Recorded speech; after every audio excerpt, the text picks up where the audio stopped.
À l'ouest de Brazzaville, c'est un quartier qui lentement disparaît. En quelques semaines de pluie diluvienne, Gambio-la-Base s'est effondré.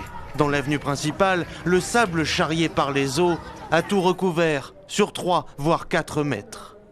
Ceux qui reviennent sont soulagés d'avoir échappé au pire, mais restent impuissants devant l'ampleur des dégâts. J'ai cassé tous les grilles pour libérer toute la famille et tout.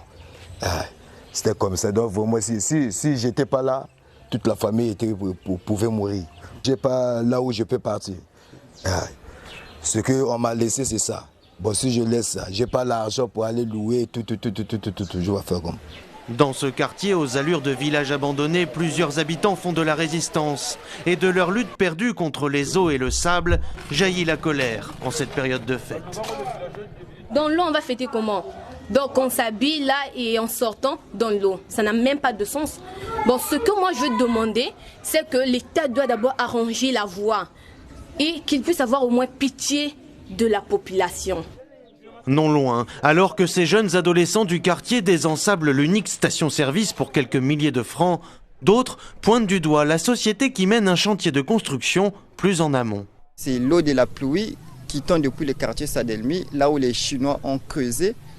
Les sables qui tombent de là-bas, venant enterrer les maisons jusqu'ici. Dans la capitale congolaise, l'expansion urbanistique non concertée, le déboisement, l'insuffisance des systèmes de drainage des eaux pluviales amplifient chaque jour un peu plus l'érosion des sols. Dans ce quartier, le plus affecté de Brazzaville, les sinistrés de Ngambio-la-Base dénoncent l'inaction des autorités. À l'ouest de Brazzaville, c'est un quartier qui lentement disparaît. En quelques semaines de pluie diluvienne, Gambio-la-Base s'est effondré. Dans l'avenue principale, le sable charrié par les eaux a tout recouvert, sur 3 voire 4 mètres. Ceux qui reviennent sont soulagés d'avoir échappé au pire, mais restent impuissants devant l'ampleur des dégâts. J'ai cassé tous les grilles pour libérer toute la famille et tout. C'était comme ça. Donc moi, si j'étais pas là, toute la famille pouvait mourir. J'ai pas là où je peux partir. Ce qu'on m'a laissé, c'est ça. Bon, si je laisse ça, j'ai pas l'argent pour aller louer, tout, je vais faire comme.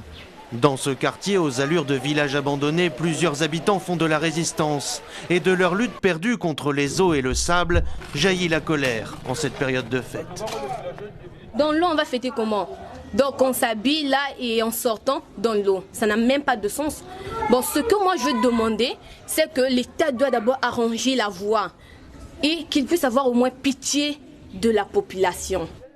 Non loin, alors que ces jeunes adolescents du quartier désensablent l'unique station-service pour quelques milliers de francs, d'autres pointent du doigt la société qui mène un chantier de construction plus en amont. C'est l'eau de la pluie qui tombe depuis le quartier Sadelmi, là où les Chinois ont creusé. Les sables qui tombent de là-bas, venant enterrer les maisons jusqu'ici. Dans la capitale congolaise, l'expansion urbanistique non concertée, le déboisement, l'insuffisance des systèmes de drainage des eaux pluviales amplifient chaque jour un peu plus l'érosion des sols. Dans ce quartier, le plus affecté de Brazzaville, les sinistrés de Ngambio-la-Base dénoncent l'inaction des autorités.